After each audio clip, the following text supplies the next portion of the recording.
या देवी सर्वभूतेषु संतोषी रूपेण संस्थिता नमस्तस्यै नमस्तस्यै नमस्तस्यै नमो नमः। जय माता दी मित्रों, आज शुक्रवार का दिन है। शुक्रवार का दिन माता संतोषी को समर्पित होता है। आज के दिन भक्तजन माता की कथा को सुनते या पढ़ते हैं। तो आइए पूर्ण श्रद्धा भाव के साथ शुक्रवार के दिन संतोषी माता की कथा को सुनते हैं। एक बुढ़िया थी, उसके 7 बेटे थे। उनमें से 6 मेहनत मजदूरी करते थे और एक आलसी था और काम नहीं करता था।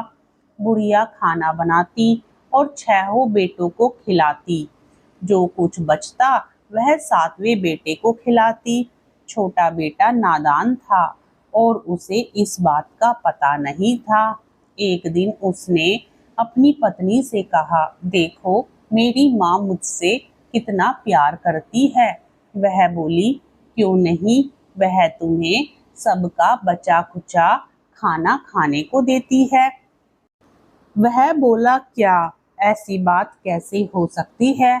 जब तक मैं अपनी आंखों से ना देख लूं, मैं तुम्हारी बात पर यकीन नहीं कर सकता। पत्नी हंसी और बोली, क्या तुम खुद देखकर यकीन करोगे? कुछ दिनों बाद घर में उत्सव था। 7 प्रकार के भोजन और लड्डू बनाए गए थे। सच्चाई जानने के लिए उसने सिर दर्द का बहाना बनाया और रसोई घर में जाकर एक पतले कपड़े से अपना चेहरा ढककर लेट गया, जिसके अंदर से वह सब कुछ देख रहा था। 6 भाई भोजन के लिए रसोई घर में आए। उसने देखा कि उसकी माँ ने उनके लिए सुंदर आसन बिछाए थे और उन्हें 7 प्रकार के भोजन परोसे थे। वह उन्हें प्रेम से भोजन परोस रही थी। वह देखता रहा। 6 भाइयों ने खाना खाया और उठ गए। माँ ने उनकी थालियों से बचा हुआ खाना लिया और लड्डू के टुकड़ों से लड्डू बनाए।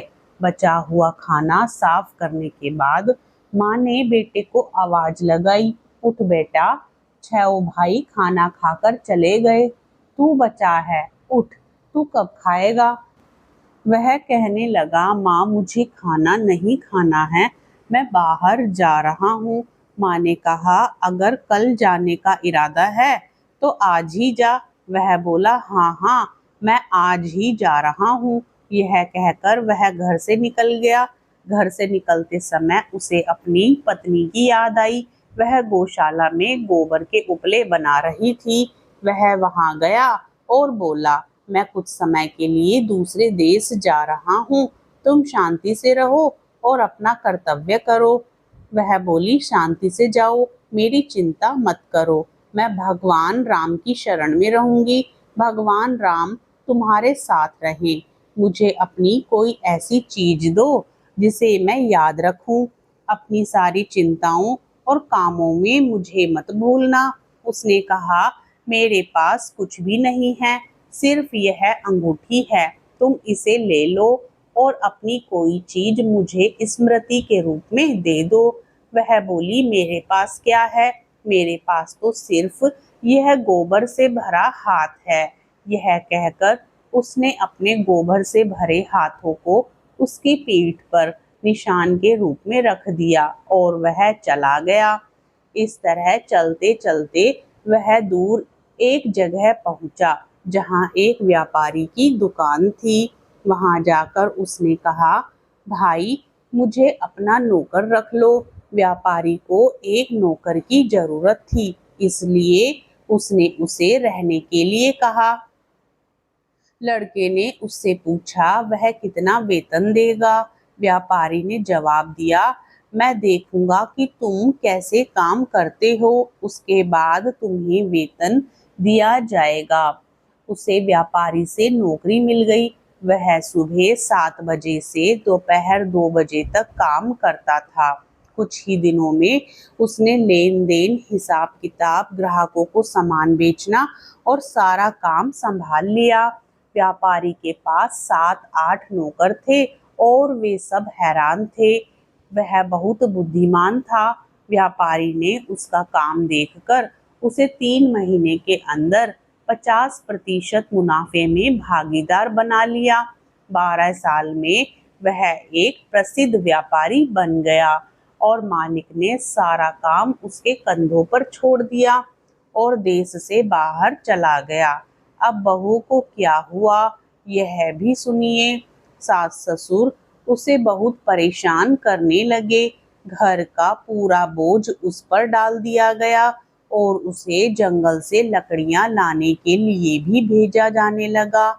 इस दौरान जिस अनाज से रोटियां बनती हैं, भूसा निकालकर रोटी बनाकर उसके लिए रख दी जाती और फूटे हुए नारियल के खोल में पानी रख दिया जाता। इस तरह दिन बीतते गए। एक दिन जब वह लकड़ियां लेने जा रही थी तो रास्ते में उसे बहुत सी स्त्रियां मिली जो संतोषी माता का व्रत कर रही थी। उसने वहीं खड़े होकर कथा सुनी।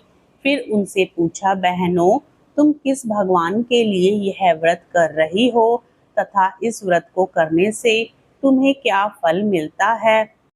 इस व्रत को करने के क्या नियम हैं? यदि तुम मुझे इस व्रत की विधि समझा सको तो मैं तुम्हारी बहुत आभारी रहूंगी। तब उनमें से एक स्त्री ने उससे कहा, सुनो, यह संतोषी माता का व्रत है। इस व्रत से विपत्ति दरिद्रता मिट जाती है, धन संपत्ति आती है, सभी चिंताएं दूर हो जाती हैं, घर में सुख समृद्धि रहती है, तो मन प्रसन्न और शांत रहता है।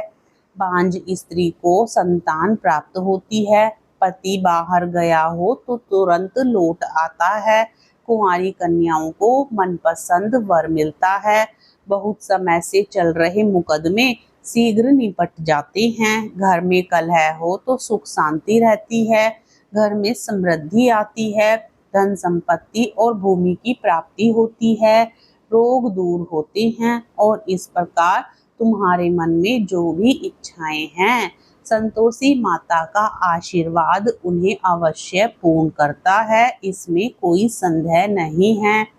फिर वह पूछने लगी, यह व्रत कैसे रखा जाता है? क्या आप मुझे समझा सकती हैं? मैं आपकी बहुत आभारी रहूंगी। महिला ने समझाना शुरू किया। 1/4 आना गुड़ और चना खरीद लो। पुराने जमाने में 1 आना मिलता था और 1 रुपया 16 आना होता था। तुम चाहो तो 5/4 आना या 1/4 रुपया अपनी क्षमता के अनुसार खरीद सकती हो, अपनी श्रद्धा और प्रेम के अनुसार, बिना किसी परेशानी के खरीद सकती हो। 1/4 पैसे से लेकर 5/4 आना तक अपनी शक्ति और भक्ति के अनुसार खरीद सकती हो। प्रत्येक शुक्रवार को व्रत रखो, अन्न ग्रहण ना करो और कथा सुनो या पढ़ो। व्रत में कोई व्यवधान ना हो, निरंतर नियम का पालन करो और व्रत करो। कथा सुनने वाला कोई ना मिले तो घी का दीपक जलाओ या जल का पात्र सामने रखकर कथा पढ़ो, लेकिन नियम टूटता ना रहे। जब तक फल ना मिले तब तक नियम का पालन करते हुए व्रत करो। मनोकामना पूर्ण होने पर उद्यापन करो। 3 माह में माता मनोकामना पूर्ण करती है। इस बीच यदि नक्षत्र अनुकूल ना हो तो भी माता मनोकामना पूर्ण करती है। मनोकामना पूर्ण होने पर ही उद्यापन करना चाहिए, बीच में नहीं। उद्यापन के दिन 2.5 किलो पिसे हुए काजू, खीर और चने की सब्जी बनानी चाहिए। यह भोजन 8 बालकों को अवश्य खिलाना चाहिए। जहाँ तक संभव हो बालक निकट के परिवार के ही हों, अर्थात बड़े छोटे साले के बेटे, रिश्तेदार और परिवार के ही हों। यदि वे ना हो तो अन्य रिश्तेदारों को भी बुला सकते हैं या पड़ोसी के बेटों को भी बुला सकते हैं। उन्हें भोजन कराएं और यथाशक्ति उपहार देकर माता के अनुष्ठान का विधान पूरा करें। उस दिन घर में खट्टी चीजें नहीं खानी चाहिए। यह सुनकर बुढ़िया की बहू चली गई। रास्ते में उसने लकड़ियां बेच दी और उनसे गुड़ चना खरीदा तथा माता के व्रत की तैयारी की। चलते चलते उसे एक मंदिर दिखा तो वह पूछने लगी, यह किसका मंदिर है? सबने कहा, यह संतोषी माता का मंदिर है। यह सुनकर वह अंदर गई और माता के चरणों में गिर पड़ी। वह बहुत दुखी होकर प्रार्थना करने लगी, माता, मैं अज्ञानी स्त्री हूँ, मुझे इस व्रत के नियम नहीं मालूम, मैं बहुत दुखी हूँ। हे माता, जगत की देवी, कृपया मेरा दुख दूर करो, मैं आपकी शरण में आई हूँ। माँ को दया आ गई। एक शुक्रवार बीता, अगले शुक्रवार को उसके पति का पत्र लेकर आया और तीसरे शुक्रवार को उसके भेजे हुए पैसे मिल गए। यह देखकर जेठ और उनकी पत्नी ने मुंह बनाया, इतने दिनों में इतना पैसा आ गया, इसमें क्या बड़ी बात है। लड़के ताने मारने लगे, पैसा आने लगा है, अब काकी की इज्जत बढ़ जाएगी भाई। पत्र आए, धन आए, यह हम सब के लिए अच्छा है। ऐसा कहकर वह आंखों में आंसू भरकर संतोषी माता के मंदिर में गई और मातेश्वरी के चरणों में गिरकर रोने लगी। माता, मैंने कब धन मांगा? धन से मुझे क्या काम? मुझे तो बस अपने पति से काम है। मैंने तो अपने पति के पुनः दर्शन और उनकी सेवा की प्रार्थना की है। तब माता प्रसन्न होकर बोली, जा बेटी, तेरा पति आएगा। यह सुनकर वह प्रसन्न हो गई और घर आकर अपना काम करने लगी। अब माता संतोषी सोचने लगी, मैंने यह बात उस भोली स्त्री से कह दी, परंतु उसका पति कहाँ से आएगा? उसे तो स्वप्न में भी उसकी याद नहीं आती। उसे याद दिलाने के लिए मुझे ही उसके पास जाना पड़ेगा।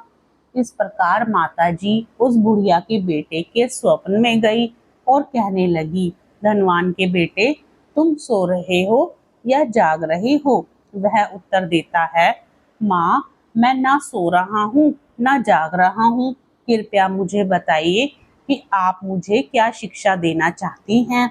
माँ पूछने लगी, क्या तुम्हारा कोई परिवार है या नहीं? हाँ है। वह उत्तर देता है, मेरे पास सब है, माँ बाप पत्नी, मेरे पास कुछ भी कमी नहीं है।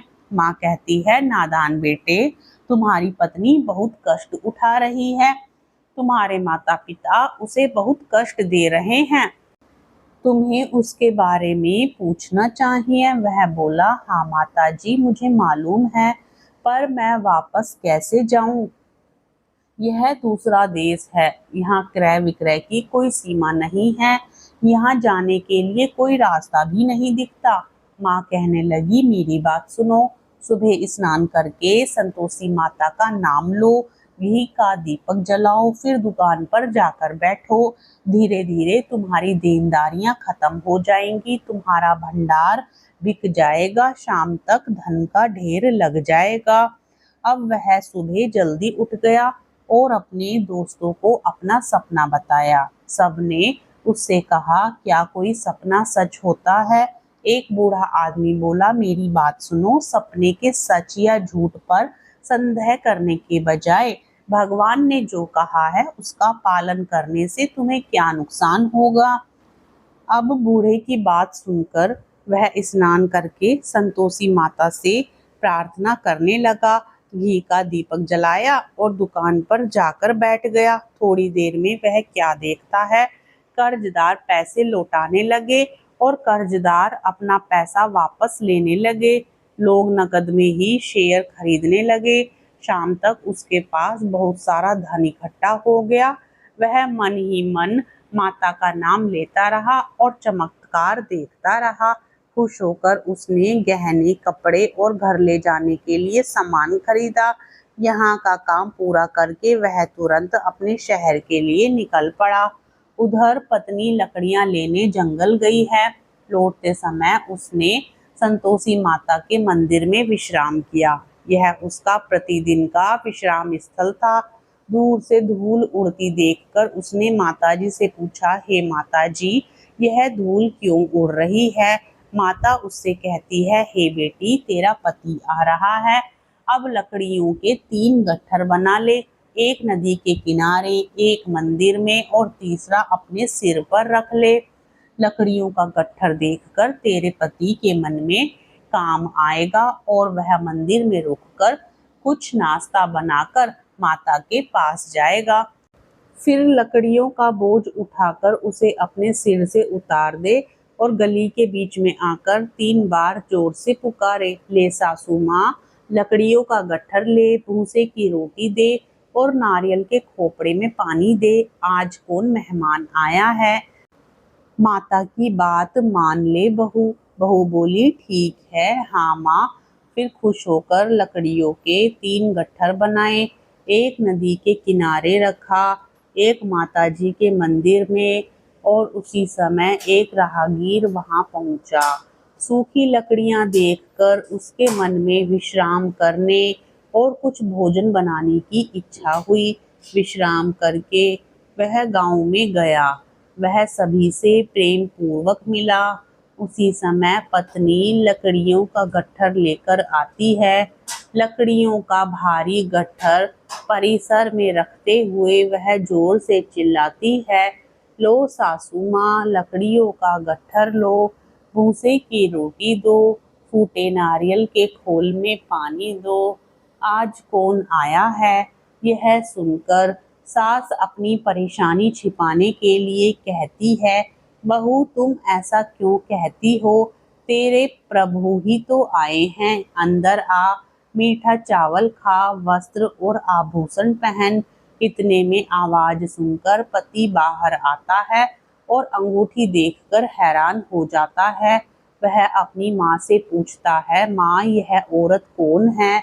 माँ कहती है, बेटा यह तेरी पत्नी है। आज 12 साल हो गए जब से तू गया है।